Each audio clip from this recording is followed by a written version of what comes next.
বর্তমানে কিন্তু আমাদের চট্টগ্রামের বিপদসীমার উপর দিয়ে পানি যাচ্ছে। দেখুন, এগুলো হচ্ছে মুরাদপুরের চিত্র।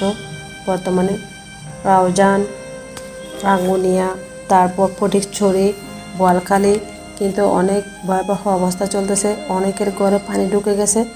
রাতের অবস্থা কেমন হবে জানি না। আল্লাহ কিন্তু সবাইকে রক্ষা করুক, আমার সবসময় সে দোয়া। এগুলো দেখে কিন্তু আমার কেমন লাগতেছে, তাই আপনাদের ভিডিওটা শেয়ার করলাম। দেখুন, এটা আমাদের কালুরঘাট। কালুরঘাটের কিন্তু অবস্থা অনেক খারাপ। এখানে ফেরি চলাচল একেবারে বন্ধ।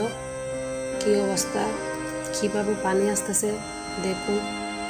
রাউজানের অবস্থা কিন্তু আরও খারাপ, ফটিকছড়িতে কিন্তু খারাপ, আমাদের বোয়ালখালীতে কিন্তু অনেক বাড়িঘর ডুবে গেছে।